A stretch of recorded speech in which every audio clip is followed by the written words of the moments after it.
ಎಲ್ರಿಗೂ ನಮಸ್ತೆ. Welcome to my YouTube channel.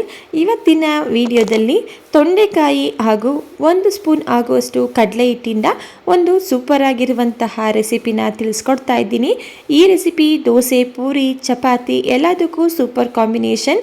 ನೀವೇನಾದರೂ ತೊಂಡೆಕಾಯಿನಲ್ಲಿ ಯಾವುದಾದ್ರೂ ರೆಸಿಪಿನ ಮಾಡಬೇಕು ಅಂತ ಇದ್ದರೆ ಖಂಡಿತ ಮಿಸ್ ಮಾಡದೆ ಈ ರೆಸಿಪಿನ ಟ್ರೈ ಮಾಡಿ ನೋಡಿ. ತುಂಬಾ ರುಚಿಯಾಗಿರುತ್ತೆ. ಬನ್ನಿ ತಡ ಮಾಡದೆ ಯಾವ ರೀತಿ ಮಾಡೋದು ಅಂತ ನೋಡ್ಕೊಳ್ಳೋಣ. ಈ ರೆಸಿಪಿನ ಮಾಡಲಿಕ್ಕೆ ಮೊದಲು ನಾನಿಲ್ಲಿ 1/4 kg ಆಗುವಷ್ಟು ತೊಂಡೆಕಾಯಿನ ವಾಶ್ ಮಾಡಿಕೊಂಡು ಈ ರೀತಿ ಮಧ್ಯಕ್ಕೆ ನಾನು ಕಟ್ ಮಾಡಿ ಇಟ್ಕೊಂಡಿದ್ದೀನಿ. ನಿಮಗೆ ಇದೇ ಶೇಪ್ನಲ್ಲಿ ಕಟ್ ಮಾಡ್ಕೋಬೇಕು ಅಂತ ಏನಿಲ್ಲ, ನಿಮಗೆ ಇಷ್ಟ ಆದರೆ ರೌಂಡ್ ಶೇಪಲ್ಲೂ ಸಹ ಇದನ್ನು ಕಟ್ ಮಾಡ್ಕೋಬೋದು. ಈಗ ಇದನ್ನು ಪಕ್ಕಕ್ಕೆ ಇಟ್ಕೊಳ್ಳೋಣ. ನೆಕ್ಸ್ಟ್ ನಾನಿಲ್ಲಿ ಒಂದು ಪ್ಯಾನ್ ಇಟ್ಕೊಂಡಿದ್ದೀನಿ. ಪ್ಯಾನ್ ಬಿಸಿಯಾಗಿದ ನಂತರ ಇದಕ್ಕೆ 1 ಟೇಬಲ್ ಸ್ಪೂನ್ ಆಗುವಷ್ಟು ಎಣ್ಣೆನ ಸೇರಿಸ್ಕೊಳ್ತಾ ಇದ್ದೀನಿ.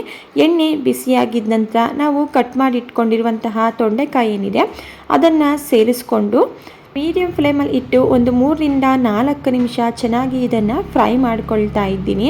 ಈ ರೀತಿ ತೊಂಡೆಕಾಯಿನ ಫ್ರೈ ಮಾಡ್ಕೊಳ್ಳೋದ್ರಿಂದ ಈ ತೊಂಡೆಕಾಯಿ ರೆಸಿಪಿ ತುಂಬಾ ಟೇಸ್ಟಿಯಾಗಿರುತ್ತೆ.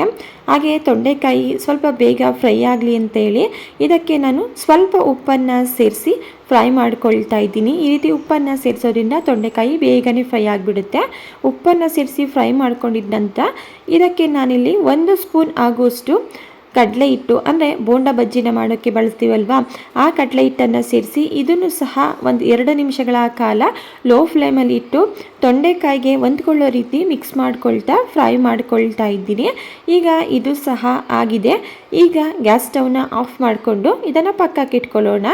ಸೊ ನೆಕ್ಸ್ಟ್ ನಾನಿಲ್ಲಿ ಇನ್ನೊಂದು ಪ್ಯಾನ್ ಇಟ್ಕೊಂಡಿದ್ದೀನಿ. ಪ್ಯಾನ್ ಬಿಸಿ ಆಗಿದ ನಂತರ ಅದಕ್ಕೆ 2 ಟೇಬಲ್ ಸ್ಪೂನ್ ಆಗುವಷ್ಟು ಎಣ್ಣೆನ ಸೇರಿಸ್ಕೊಳ್ತಾ ಇದ್ದೀನಿ. ಎಣ್ಣೆ ಬಿಸಿಯಾಗಿದ ನಂತರ ಸಣ್ಣದಾಗಿ ಹೆಚ್ಚಿಟ್ಕೊಂಡಿರುವಂತಹ 2 ಮೀಡಿಯಂ ಸೈಜ್ ಈರುಳ್ಳಿನ ಸೇರಿಸ್ಕೊಳ್ತಾ ಇದ್ದೀನಿ. ಈಗ ನಾವಿಲ್ಲಿ ಸೇರಿಸಿರುವಂತಹ ಈರುಳ್ಳಿ ಕಂಪ್ಲೀಟಾಗಿ ಸಾಫ್ಟ್ ಆಗಬೇಕು, ಅಲ್ಲಿವರೆಗೂ ಇದನ್ನು ಮಿಕ್ಸ್ ಮಾಡ್ಕೊಳ್ತಾ ಫ್ರೈ ಮಾಡ್ಕೊಳ್ಳೋಣ. ಈಗ ಈರುಳ್ಳಿ ಕೂಡ ಸಾಫ್ಟ್ ಆಗಿದೆ. ನಂತರ ಇದಕ್ಕೆ ನಾನಿಲ್ಲಿ 1 ಟೀ ಸ್ಪೂನ್ ಆಗುವಷ್ಟು ಶುಂಠಿ ಬೆಳ್ಳುಳ್ಳಿ ಪೇಸ್ಟನ್ನು ಸೇರಿಸಿ ಇದನ್ನು ಸಹ ಹಸಿ ಸ್ಮೆಲ್ ಹೋಗೋವರೆಗೂ ಮಿಕ್ಸ್ ಮಾಡ್ಕೊಳ್ತಾ ಫ್ರೈ ಮಾಡಿಕೊಂಡು ನೆಕ್ಸ್ಟ್ ನಾನಿಲ್ಲಿ ಒಂದು ಮಿಕ್ಸರ್ ಜಾರ್ಗೆ 2 ಮೀಡಿಯಂ ಸೈಜ್ ಟೊಮೊಟೊನ ಸೇರಿಸಿ ಅದನ್ನು ಪ್ಯೂರಿ ಮಾಡಿ ಇಟ್ಕೊಂಡಿದ್ದೆ. ರೆಡಿ ಮಾಡಿ ಇಟ್ಕೊಂಡಿರುವಂತಹ ಟೊಮೊಟೊ ಪ್ಯೂರಿನ ನಾನಿಲ್ಲಿ ಈಗ ಪ್ಯಾನ್ಗೆ ಸೇರಿಸ್ಕೊಳ್ತಾ ಇದ್ದೀನಿ.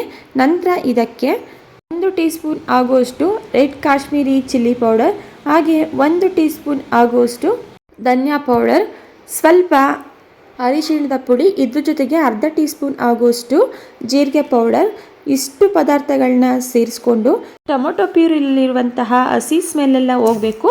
ಹಾಗೆ ಇಲ್ಲಿ ಟೊಮೊಟೊ ಪ್ಯೂರಿನಲ್ಲಿರುವಂತಹ ನೀರೆಲ್ಲ ಡ್ರೈ ಆಗಿ ಎಣ್ಣೆ ಬಿಟ್ಕೋಬೇಕು. ಅಲ್ಲಿವರೆಗೂ ಒಂದು ಲಿಡ್ಡನ್ನು ಕ್ಲೋಸ್ ಮಾಡಿ ಮೀಡಿಯಂ ಫ್ಲೇಮಲ್ಲಿಟ್ಟು ಮಧ್ಯ ಮಧ್ಯದಲ್ಲಿ ತಿರ್ಸ್ಕೊಂಡು ಇದನ್ನು ಬೇಯಿಸ್ಕೋಬೇಕಾಗುತ್ತೆ.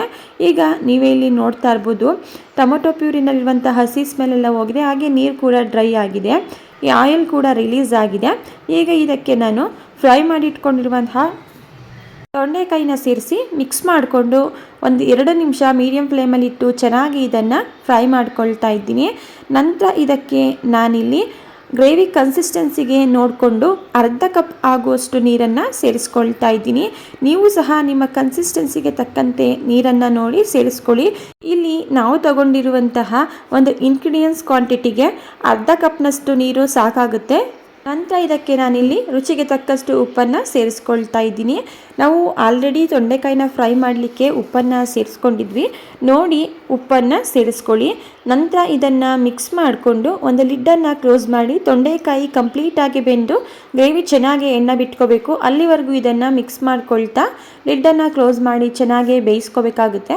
ನೋಡಿ ಇಷ್ಟೇ, ಗ್ರೇವಿ ರೆಡಿಯಾಗಿದೆ. ಈಗ ಎಣ್ಣೆ ಕೂಡ ಬಿಟ್ಕೊಂಡಿದೆ, ತೊಂಡೆಕಾಯಿ ಕಂಪ್ಲೀಟಾಗಿ ಬೆಂದಿದೆ. ಕೊನೆಯದಾಗಿ ಇದಕ್ಕೆ ಒಂದು 1/4 ಟೀ ಸ್ಪೂನ್ ಆಗುವಷ್ಟು ಗರಂ ಮಸಾಲ, 1 ಟೀ ಸ್ಪೂನ್ ಆಗುವಷ್ಟು ಕಸೂರಿ ಮೆಂತ್ಯನ ಕೈಯಲ್ಲಿ ಕ್ರಷ್ ಮಾಡಿ ಸೇರಿಸ್ಕೊಳ್ತಾ ಇದ್ದೀನಿ. ಸಣ್ಣದಾಗಿ ಕಟ್ ಮಾಡಿ ಇಟ್ಕೊಂಡಿರುವಂತಹ ಕೊತ್ತಂಬರಿ ಸೊಪ್ಪನ್ನು ಸೇರಿಸಿ ಮಿಕ್ಸ್ ಮಾಡಿಕೊಂಡು ಗ್ಯಾಸ್ ಸ್ಟವ್ನ ಆಫ್ ಮಾಡಿಕೊಂಡೆ ಸಖತ್ ಟೇಸ್ಟಿ ಆ್ಯಂಡ್ ಸೂಪರ್ ಆಗಿರುವಂತಹ ತೊಂಡೆಕಾಯಿ ಗ್ರೇವಿ ರೆಡಿ ಆಯಿತು. ತುಂಬಾ ಈಸಿ ಹಾಗೂ ಸಿಂಪಲ್ಲಾಗಿ ಮಾಡ್ಕೋಬೋದಂತಾದ ಹಾಗೆ ಟೇಸ್ಟಿಯಾಗಿರುವಂತಹ ರೆಸಿಪಿ ಇದು. ಖಂಡಿತ ಮಿಸ್ ಮಾಡದೆ ನೀವು ಕೂಡ ಈ ವಿಧಾನದಲ್ಲಿ ಟ್ರೈ ಮಾಡಿ ನೋಡಿ. ದೋಸೆ, ಪೂರಿ, ಚಪಾತಿ ಎಲ್ಲದಕ್ಕೂ ಸೂಪರ್ ಕಾಂಬಿನೇಷನ್. ಒಂದು ಸಲ ನೀವು ಟ್ರೈ ಮಾಡಿದ್ರೆ ರುಚಿಯಂತೂ ಮರೆಯೋದಿಲ್ಲ, ಅಷ್ಟು ಅದ್ಭುತವಾಗಿರುತ್ತೆ. ಓಕೆ ಫ್ರೆಂಡ್ಸ್, ನೋಡಿದಲ್ವಾ ಇವತ್ತಿನ ತೊಂಡೆಕಾಯಿ ರೆಸಿಪಿ ನಿಮಗೆ ಇಷ್ಟ ಆಗಿದ್ದರೆ ಇನ್ನೂ ಹೆಚ್ಚಿನ ವೀಡಿಯೋಸ್ಗಾಗಿ ನೀವು ಮಾಡಬೇಕಾಗಿರೋದು ಇಷ್ಟೇ, ಚಾನಲ್ನ ಸಬ್ಸ್ಕ್ರೈಬ್ ಮಾಡಿಕೊಂಡು ಚಾನಲ್ಗೆ ಸಪೋರ್ಟ್ ಮಾಡಿ. Thank you for watching.